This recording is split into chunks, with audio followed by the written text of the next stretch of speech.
Bueno, pues empezamos esta tertulia de literatura para hablar del libro de La vegetariana de Han Kang. Y pues la persona que nos acompaña hoy para hablar de esto es la persona, bueno, Sara, que le dijo que había leído el libro y que le había gustado mucho. Y eres soprano, diva de la ópera, ¿no? También gestora cultural y entonces también ávida lectora. Y por ahí también en tu pequeña biografía pues está el hecho, yo creo que insoslayable, de que su abuela fundó la primera biblioteca del pueblo. Entonces esto te tiene que marcar a toda la vida y ha hecho que estés en este momento aquí, creo yo. No sé si la Sara, fundó Sara Carmona. realmente, pero desde luego estaba muy orgullosa de tener como librería biblioteca. No sé si la fundó su familia realmente, no estoy segura. Bueno, ahí Pero ya sí, no digo yo qué sé, yo. vas bajando currículum. Un día entré en una biblioteca. Pero bueno, te leíste este libro y te gustó y me lo comentaste, ¿no? Y ahí dijimos la posibilidad de hablar sobre esta obra de esta escritora, Han Kang, que recientemente, creo que ha sido este último año, ¿no? 2024, el año pasado, que ha ganado el premio Nobel, le han dado el premio Nobel, por lo que es una obra que tiene punto de partida para hablar y creo que la exaltaremos, o sea, intentaremos elogiarla, pero sobre todo yo también voy a criticarla porque hay cosas que no me gustan tanto. No es porque le tenga rabia porque ha ganado el premio Nobel y a mí no me lo hayan dado todavía, sino porque intento dar mi opinión subjetiva. Pero también intentaremos analizar, pues, temáticas que hay en esta obra, ¿no? Como, pues, en este caso, la fragilidad de la protagonista, la estructura de cómo a partir de las otras voces pues nos habla de esta protagonista, Han Kang, y multiplicidad de elementos que irán apareciendo y hasta llegar a unas conclusiones que siempre serán falibles e inexactas. ¿Cómo ves? ¿Por dónde quieres empezar? O Bueno, quizá por muchas lo gracias primero. Bueno, Pero, de nada, igualmente, pero gracias a ti. no sé, a mí una cosa que me gustó mucho como mirando un poco de información para hablar aquí con nosotros y fue escuchar su discurso del Nobel, que esto lo comentamos, ¿te acuerdas? Mm. Y porque me pareció muy interesante también como la voz de la autora en sí misma, ¿no? Ya que luego lo comentaremos, pero la protagonista en sí del libro no tiene voz.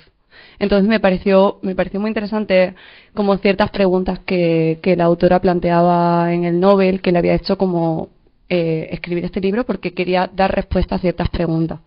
Ahora, si quieres, vemos si nosotros hemos encontrado alguna respuesta o no, pero tengo un par aquí escritas, las puedo leer, a ver qué os parece a vosotros. Y las preguntas que se hizo ella, ¿no? Sí. ¿Puede una persona ser completamente inocente? ¿Podemos realmente rechazar la violencia en todas sus formas? ¿Qué ocurre cuando alguien desea dejar de formar parte de la especie humana para rehuir de la violencia? Y bueno, también en el momento en el que estamos viviendo creo que son preguntas que está bastante interesante hacerse en este momento. Y creo que a mí me gusta especialmente este libro porque siento que habla de muchas cosas de forma,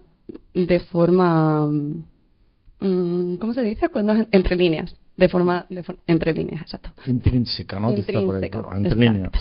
sí. Y una de las cosas es esta, ¿no? A mí me entusiasma cómo maneja el silencio. La protagonista todo el rato sostiene un silencio, incluso cuando hay violencia hacia ella, ¿no? No digo que eso sea lo que hay que hacer, solo faltaría.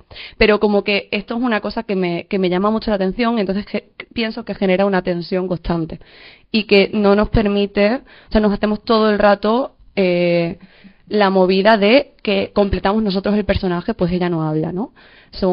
Y vamos a hablar un poco de la estructura del libro y son 3 capítulos donde cada capítulo hablan de la protagonista una persona diferente de la familia y ella solo se comunica o a través de las pesadillas que tiene o en un par de ocasiones que también está en cursiva cuando ella como hace un discurso de su pensamiento.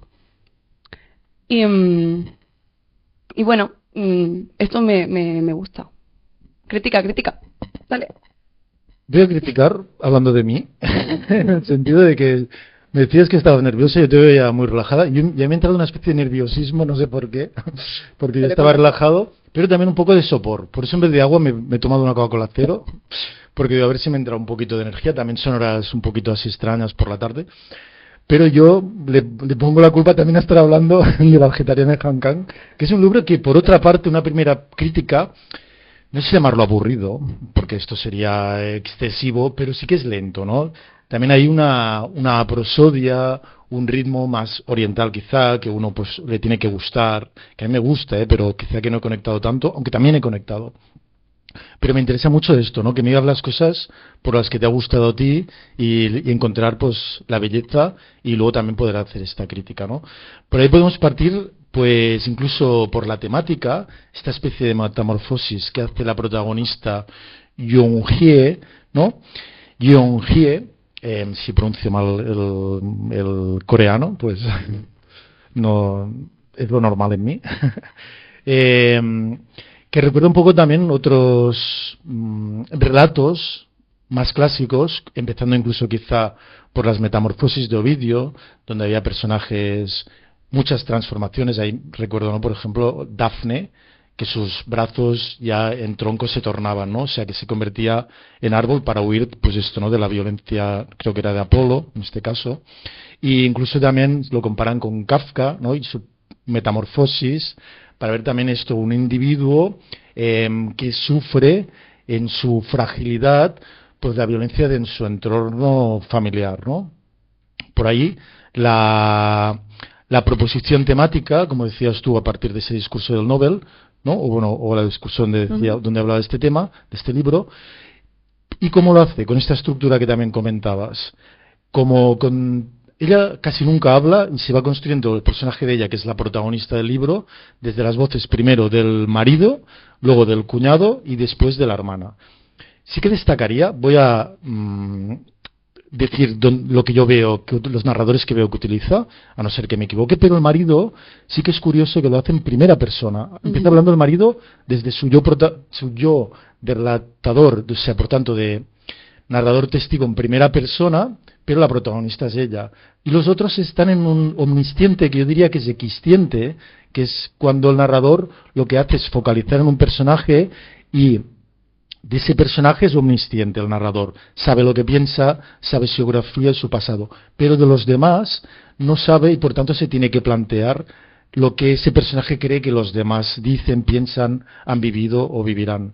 Entonces creo que recoge estos narradores diferentes para envolver al personaje protagonista que, como ella misma pierde la voluntad de vivir, diría yo, o quiere transformarse en un árbol, ser un vegetal, en parte dejar de existir, todo esto con el hilo de volverse vegetariana extrema, pero la conocemos con su entorno, no directamente a través de ella.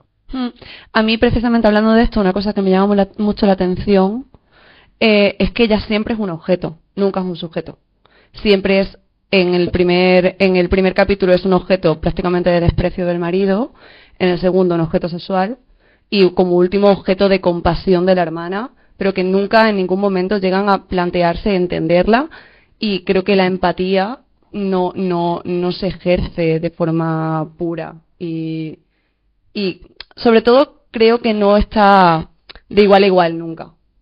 Porque es la hermana mayor, por un lado, el cuñado la sexualiza, el marido, en el primer párrafo, claro, ya dice que la eligió porque era mediocre y por tanto a él no le desataban sus complejos, ¿no? Y era una persona que podía pasar desapercibida y le hacía desayunar. Entre los cuales, el otro día que hablábamos, destacaste que a mí se me había olvidado en la primera lectura que dice que el complejo de pene pequeño. Sí, lo dice directamente. Me ha parecido curioso que digas que te parece lento. Irrelevante, pero... Que te parece lento porque precisamente el estilo que utiliza como tan directo en el habla, a mí me parece que le da ritmo. Por lo menos el primer capítulo y el segundo. Quizá el tercero sí que es un poco más contemplativo. Bueno, yo creo que con lo de la lentitud me refiero a que también te cuenta todo, que es una de mis traumas con la novela narrativa personal, lo admito, es una cuestión mía propia subjetiva, pero te cuenta, ahora sale de tal sitio, ahora sube unas escaleras, ahora habla tal, ahora pestañea, ahora se sienta en una silla en posición de 45 grados. Lo estoy exagerando un poco, pero ahí no te está haciendo literatura, te está describiendo una serie de sucesos que entiendo, eso sí, y esta es la parte que me gusta, que van generando una estructura comedida, de cierta normalidad, para luego en algún momento por poner alguna escena climática. ¿Qué le das más valor si te ha cargado la pólvora, si lo queremos llamar así, contándote cositas sin importancia, viendo toda la amplitud de lo que está viendo esta persona, para esos picos, que sí que son los que me han parecido, pues también por mi propia deferencia de buscar la poética, más bellos, que quizá, aunque pueda ser escabroso, pero la escena de cuando están pintados. Sí, el body painting, sí. Incluso luego, quizá más tarde, pero me gustaría destacar la epifanía de la hermana, que la hermana también de repente tiene una especie de epifanía, como de catarsis de lo real, ¿no? Entonces ahí aparece también el interior del otro personaje. Pero quizá podríamos dividir, ¿no? Lo que tú decías, ¿no? El marido que presenta la mediocridad aparente de ella, pero la propia, ¿no? De estar viviendo esa vida mediocre, complementaria, aceptada, la vida que esperaba la sociedad que tenían que vivir una pareja para que sea funcional, sin pasión, sin descendencia, que claro, ahí se quiebra cuando ella de repente aparece un día por la noche y ha tenido un sueño y quiere ser vegetariana, pero quiere ser vegetariana es un punto de partida. Yo creo que para lo que quiere ella es dejar de existir, es como una especie de desvivimiento paulatino, y deja un poco su voluntad. Claro, se enfrenta a una vida que la oprime, pero se enfrenta también con una decisión totalmente radical, que es: rompo mis vínculos con el marido, con la sociedad, con la familia posteriormente, con el alimento, con mi propia vida, con mi propio placer, con mi propio deseo de existir. Claro, bueno, voy a llegar a un punto ya que estoy haciendo como... Eso manifiesta la violencia a su alrededor, pero ¿te parece que no es un acto violento también esta negación de la vida? Con ella misma de entrada, y creo que de forma más explícita, pero incluso también con su alrededor, por muy gente detestable que pueda ser o lo que sea. Podría ser, pero la realidad, lo que yo también veo es que en ningún momento le preguntan. O sea, ella todo el rato dice, ha tenido un sueño, tiene pesadillas muy sangrientas, muy violentas, y en ningún momento le preguntan realmente qué es lo que ha soñado y qué es lo que está sintiendo. Entonces, también creo que es una respuesta a la violencia, desde la inacción, que no sé si eso lo podemos considerar violencia, quizás sí, pero no estoy segura si lo definiría como violencia. Yo lo defino como realmente me anulo y quiero ser inocua, y la única manera que tengo es, sueño con convertirme en un árbol, ¿no? Y precisamente también ese momento el segundo capítulo tan explícito sexualmente, incluso con el body painting, que de repente le hace reconectarse con una energía natural, con lo que ella se siente, y ahí sí que parece que la vida tiene un poco de sentido, incluso cuando la están utilizando. Con el cuñado, que más allá de que la utilice, pero es artista, tiene otra visión diferente. El marido es el que propone, digamos, la mediocridad o la normalidad existencial, que puede ser mejor o peor, y el otro es un artista fracasado que al menos busca poetizar, alguna pasión. Y allí aparece un elemento que sí que me gustó mucho, que es el tema de la mancha mongólica, ¿no? Que, no sé si quieres explicar lo que es. Yo no lo conocía hasta que leí este libro. Cuéntalo. Bueno, y parece que es más de la gente de origen oriental, ¿no? Que sucede más, que cuando eres bebé aparece como una mancha, o puede aparecer en las nalgas o en el final de la espalda. Ahí donde la espalda pierde su nobleza, el culo. Yo lo he dicho yo, esta palabra. Bueno, por favor, mantengamos, no utilicemos lenguaje obsceno. Ahí donde la espalda pierde su nobleza, aparece una mancha violácea y que luego desaparece. Y claro, él, mediante su mujer, que es la hermana de la protagonista, pues oye que ella todavía la mantiene y se obsesiona con esa mancha, que podríamos decir en un principio pues que es como un símbolo de pureza, de algo puro, ha permanecido, que lo une a esa búsqueda de pureza de ella, de inocencia primigenia que decía Han Kang, que le quería añadir a esta protagonista, ¿no?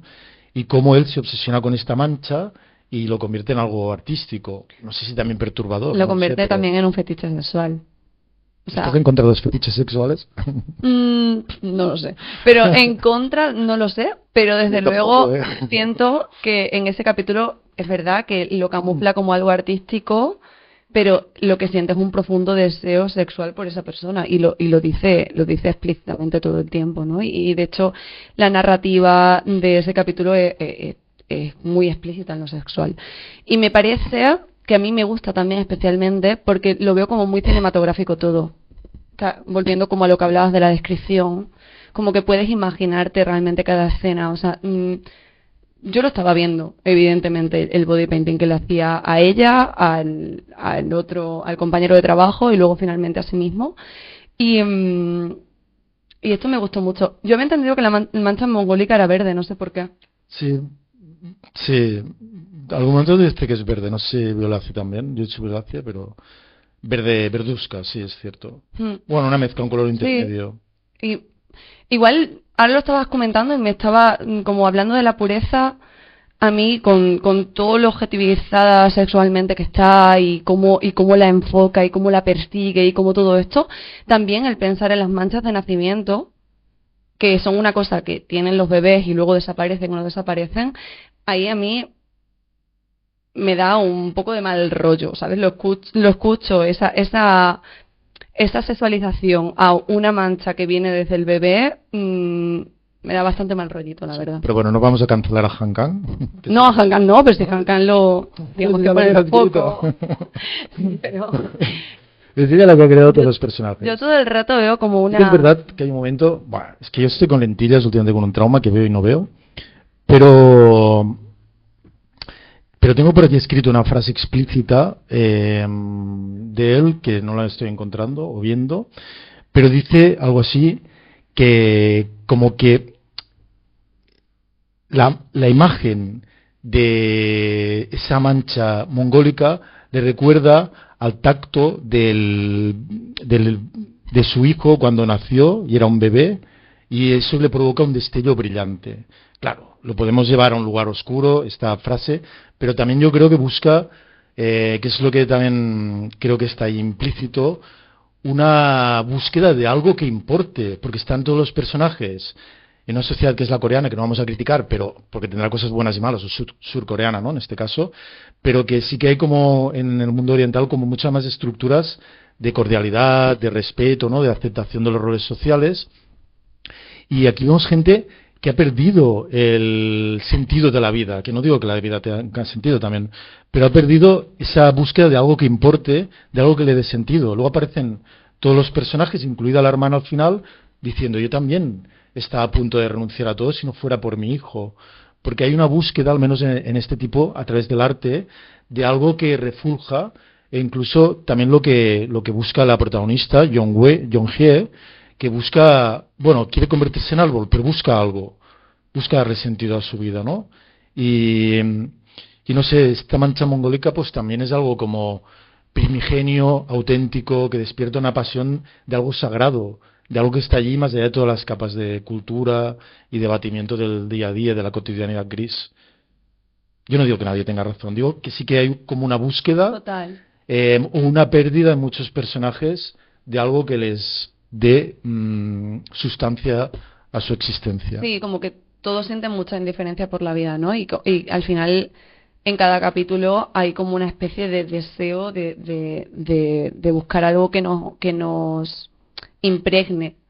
Y también creo que en cierta manera, cuando se vaya al último capítulo y habla, y es la hermana la que habla, que es un poco la que está un poco más cerca de ella o que puede verla un poquito más, pero la ve a través de su miedo de poder entregarse y poder dar una ternura que solo puede dar con su hijo, ¿no? Entonces de repente pierde a su marido porque le ha puesto los cuernos con su hermana, pierde todo, su hermana ingresada tal no sé qué. Todo es fatal. Sí, estoy haciendo todos los spoilers.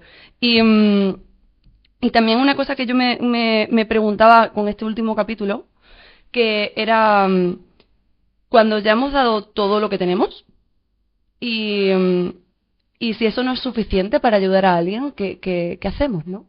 Que es un poco, creo que es la pena que le queda a la hermana, porque es la única que realmente permanece, ¿no? El padre no quiere saber nada más de su hija, el marido se va, el cuñado chavo, y, y la hermana está ahí como queriendo ayudar, llevándole comida vegetariana, todo, intentando hablar con los médicos, dándole una oportunidad, pero ya no puedo hacer nada más por mi hermana y aún así es como, ¿qué hago aquí, no?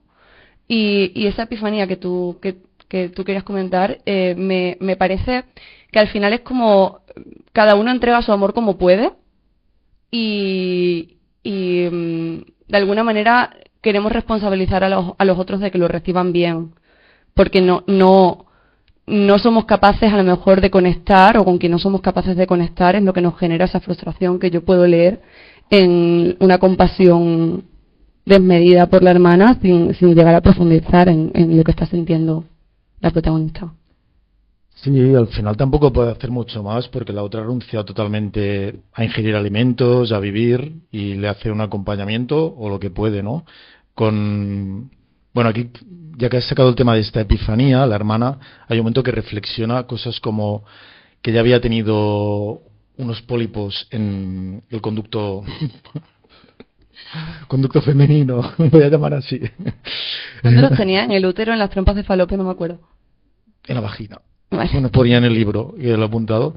Y luego ahí decía, este es mi agujero negro, y después decía, he ido al metro o al tren y tenía impulso de lanzarme, ¿no? Y como que también entraba, no sé si te acuerdas de este pasaje, en la casa y de repente veía los muebles como si los viera por primera vez, e incluso se intentaba poner una ropa que era la que se ponía siempre porque olía a bebé y a leche de cuando amamantaba a su hijo que era más pequeño y siempre la calmaba y eso tampoco funcionaba y ahí es donde dice, yo también estaba a punto de perder ese hilo, si no tuviera, porque no le funcionaba incluso ni su conexión con la maternidad, que era como algo sagrado, ¿no? Y ella se plantea pues los momentos en que también está a punto de decidir abandonar. Entonces está un poco todo el mundo igual y nos hace pensar nuestro propio hilo que nos conecta a la vida con cosas cada uno a su manera, a través del arte, a través de los vínculos, o supongo que hay mil formas, ¿no? Pero con esa cosa, ¿no? Es algo que te obsesione tanto, que lo consideres sagrado y que te permita apostar por vivir. Como a lo mejor en ese caso, simbólicamente, la mancha mongólica, que me retrae también a conceptos como la ballena Moby Dick, con esa obsesión, en este caso enfermiza, del libro de Nelville, o el Jair de Borges, o el Aleph también incluso, ¿no? Entonces, algo que te impulse a sentir una pasión. Sí, yo también veo como una búsqueda a pertenecer, que es un poco este hilo que te conecta según para quién, pero yo veo como mucha necesidad de pertenecer a un todo y formar parte de algo. Como que a mí también me hace pensar mucho, ¿no? En la sociedad que estamos construyendo tan individual y que parece que vincularse va primero por el raciocinio y luego estamos todo el rato buscando los espacios individuales cuando nos falta el colectivo, ¿no? Y veo esta necesidad todo el rato, sobre todo lo veo en la hermana, ¿no? De formar parte de algo, ser vista, poder ayudar, poder estar. Y no sé si ella se ha parado a plantearse qué es lo que le conecta a la vida. Es como quiere que la maternidad le conecte a la vida, quiero que el vínculo con mi hermana me conecte a la vida, ¿sabes? Como no sé si hay esa reflexión por parte de los personajes, pero bueno. Sí. Ya estoy playando, ¿eh? No, pues son personajes un poco también, no sé si, bueno, arquetípicos no, pero como un poco más opacos, ¿no? Al menos entre ellos, y los podemos ir descubriendo,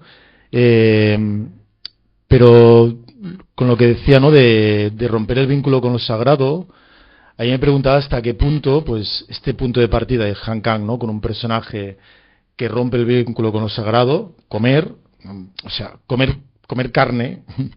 Y yo soy vegetariano lingüístico, que yo te lo había comentado, ¿no? Brutal. Cuando Cuéntalo, fui a por First favor. Dates, cuando fui a First Dates lo dije y luego cuando se viralizó el vídeo toda España se reían, bueno, de este comentario que había hecho, pero como que intento no hablar de comer productos cárnicos, e intento ser vegetariano en la medida de lo posible. No lo consigo del todo, pero lo intento con la Eura y todo, hasta donde puedo llegar.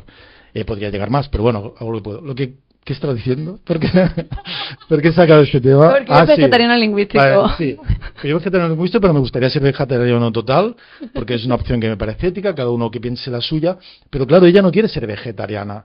Sí que quiere serlo, pero es una forma de decirlo que quiere renunciar al mundo. Claro. Porque ser vegetariano es súper sencillo a nivel de que te tomas no sé, unos suplementos o ni siquiera eso. Claro, yo creo que el Ella punto... come mal. Claro, no, yo creo que el punto es que ella en ningún momento se ha planteado ser o no ser vegetariana, sino que tiene unas pesadillas terribles y entonces el mundo se le hace difícil. Que de hecho luego en el libro vemos cómo ha podido llegar también ahí. Hay un momento en que le dice al marido explícitamente, le dice, hueles a carne, Ah, sí. hueles mal, hueles a carne. Todos tus poros.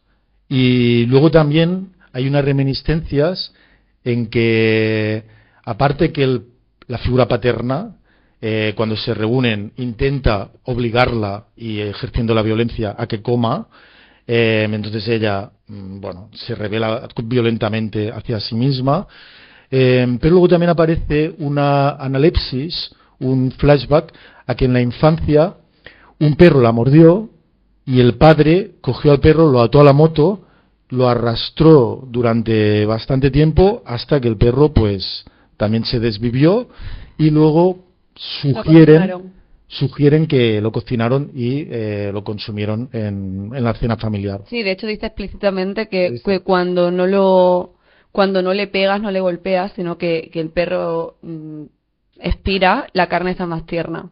O sea, lo dicen explícitamente. Y dice que ella no sintió ninguna pena en comerse a su perro. Claro, esto también porque en la sociedad coreana comer carne de perro se hacía ancestralmente. Ahora me he informado y se ve que lo están prohibiendo. Han puesto una prohibición y el 27 va a estar totalmente prohibido, el 2027. Pero nos hace pensar también en las normativas morales en nuestra sociedad, que es una cosa que no está aceptada.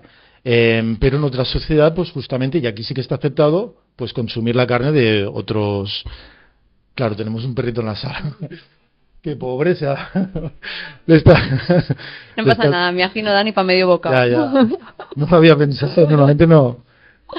Pero lo que estoy diciendo es que en nuestra sociedad está mal visto, como que no te vamos a comer. No te preocupes, somos especistas. A no ser que pase algo, de repente hay un cataclismo y creo que por moral, antes de comernos entre nosotros, sería... No, bueno.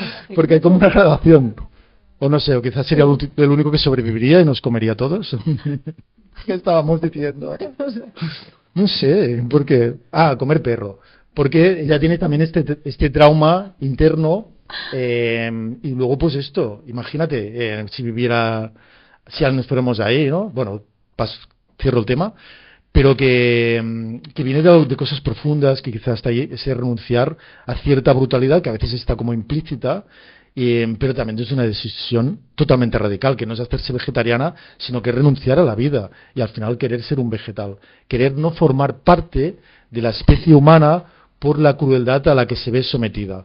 Esto por una parte es entendible, porque estamos fatal, pero por la otra parte también me parece, insisto, una actitud un poco... tanática, de Tánatos. No sé, si quieres incluso violenta, insisto, consigo misma, pero también con el mundo, porque acaban las familias destrozadas, que a lo mejor ya lo estaban, pero es que rompe su vida y acaba ella,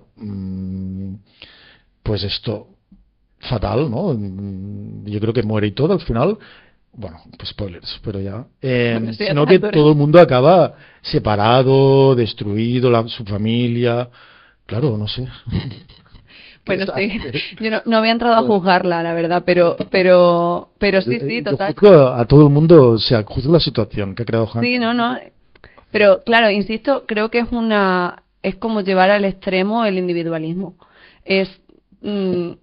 La familia está rota porque de repente todo el mundo ve lo que ya estaba pasando, que es que nadie se escucha entre sí, que no nos podemos ver, que soy incapaz de acceder a ti, soy incapaz de convencerte, incluso ejerciendo la violencia de algo que yo considero que es lo que está bien. Entonces, claro que la familia se rompe, pero bueno, antes de que ella decida convertirse en un árbol. Y luego también creo que hay una cosa que es como, no es que renuncie a la vida, que sí, porque realmente el humano no puede sobrevivir solo con agua, pero ella lo que quiere es convertirse en un árbol, no es me quiero morir. Quiere trascender desde esa perspectiva, ¿no? Y que sí, que todos sabemos que con agua no se vive. Pero Si quieres convertirte en árbol, hablo vas a acabar... desde la poesía, ¿no? Desde la poesía que sí, tiene el libro. sí, sí, tiene esa poética diferente, pero que también es un poco metafórica. Me quiero convertir en un árbol, quiero dejar de sentir como un mamífero. Sí, total. Bueno, también teniendo en cuenta que no es capaz de dormir. O sea, tiene tantas pesadillas que no duerme ningún día. Entonces, hay una cosa de la contemplación absoluta de solo recibo sol y bebo agua, ¿no? Y bueno, que yo lo haría, no lo haría, la verdad. Pero hay cierta parte que puedo entender, como no me siento perteneciente a esta especie, ¿no? Veo esta cosa de estas pesadillas tan terroríficas, charcos de sangre, mamíferos muertos colgando, tal, toda esta cosa, ¿no? Como que es muy fuerte, las pesadillas a mí me impactaron mucho. No quiero pertenecer a esto, no quiero seguir viendo, como que se fija mucho en el detalle de cómo comen y cómo le cae la pringue, y entonces como que se obsesiona con eso. A mí definitivamente me gusta el libro. Sí, a mí me gustan algunas cosas, entre las cuales son estas que hemos comentado, ¿no? Sí que lo he sentido que no conectaba tanto conmigo a nivel de placer de lectura, pero me parece un buen artefacto por todo esto que consigue desplegar Han Kang, su propósito, y como habla también de cosas de nuestra contemporaneidad, e incluso estos picos poéticos a los que se puede llegar después de haberte contado todo lo demás. Sí que me han gustado muchas cosas, ¿eh? Entonces, como conclusiones, ¿qué podríamos decir, Sara? Como concluyendo ya, cerramos y hacemos el debate, la gente que quiera comentar el libro o estas temáticas que han surgido. Yo concluyo con las mismas preguntas. O sea, No para hemos mí, avanzado nada, ¿no? O sea, no, vamos a concluir perfecto. Es lo que suele pasar, ¿eh? sí. Y luego también se me olvidaba decir una cosa, y que ella, cuando habla del libro, habla de que lo que está presente en toda su literatura es el amor, que es una cosa que me parece curiosa cuanto menos, porque en ningún momento creo que hemos nombrado el amor en este libro. Bueno, creo que yo he intentado como hilarlo, pero es verdad que veo como un poco de carencia, no carencia de amor, pero sí que al final cuando no hay ternura, no hay empatía, como que yo no veo una muestra, ¿no? Del amor que conocemos nosotros, o que yo entiendo de lo que es el amor. Pero ella sí que habla de que para ella el amor se sitúa en un lugar muy íntimo, dentro de mi pecho palpitante, el hilo dorado que une nuestros corazones. Pues me parece correcto. En el sentido de que sí que es verdad que el amor está allí, implícito en su forma, que es la que se utiliza muchas veces para inspiración poética, sobre todo la del desamor, o la del amor roto, ¿no? O la de las vicisitudes negativas del amor. Y es una forma también de entender, pues bueno, que la búsqueda del amor, ¿no? La búsqueda de esa cosa simbólica, no sé si lo he nombrado, pero yo quería nombrar la flor azul de Novalis, que me recuerda un poco a esa mancha mongólica, aunque es diferente, ¿no? Que es una flor azul que Novalis proponía que por su improbabilidad y porque es algo que le transmitía un anhelo de infinito, se obsesionaba en esta, ¿no? Que era buscar algo que trascienda tu vida. Muchas veces, pues efectivamente concuerdo, puede ser el amor real o una versión del amor que te aporte, ¿no? Que te haga trascender. Y creo que aquí, en este libro, justamente se ve la incapacidad, al menos en la incapacidad de haber encontrado esto, o cada uno lo ha buscado a su manera, y creo que es un ejercicio, pues también de, bueno, de empatía con ese desasosiego. Pues es un libro de amor también en el fondo, en su vertiente negativa, que es la que suele predominar desde mi experiencia del mundo. Pues vamos a concluir. No sé si, bueno, no sé si quiere la persona no humana salir en el vídeo para que la gente del vídeo también vea, pues si es verdad, si hemos comentado alguna cosa, a ver, ¿cómo explicárselo? Sí que hemos contado alguna cosa que hacen en Corea, a Corea del Sur no vayas. Es un viaje, o sea, no digo que no vaya nadie, digo que especialmente mi hijita se llama, ¿no? Sería mejor que no fueras, porque, bueno, son gente maja, pero tienen unas tradiciones. No sé si quiere decir algo. A ver, acerca del micro. No hablo mucho. ¿No? ¿Le quieres preguntar algo? Ah, mira. Huele a carne, ahora dice, huele a carne, huele a carne humana. Yo creo que nos comería a todos si tuviera la oportunidad. Pues bueno, mi hijita es un perro una perra que recibe amor, ¿no? ¿Me contabais? Y lo da, sobre todo. Da mucho amor. Mira, acaba de dar amor. Malay. Sentir. Pues sí, bueno. Recibe mucho y da mucho. Qué suerte. Pues nada. Hola. Yo tocaba a mi perro. No sé, los demás. Antes sí que lo acariciaba con el dedo meñique. Que parece. Le da un poquito de amor. ¿Puedo acariciarlo con el dedo meñique? Bebida. Bueno, yo también sé dar amor a veces. Pues nada, Sara, pues nos despedimos. Merci a ti, a todo el mundo que ha estado. Continuamos aquí, pero despedimos la transmisión yo lo suelo despedir con la palabra que significa brazo en latín, si lo quiere hacer también mi hijita, que es amplexus. Tiene que hacer así. Bueno, pues amplexus.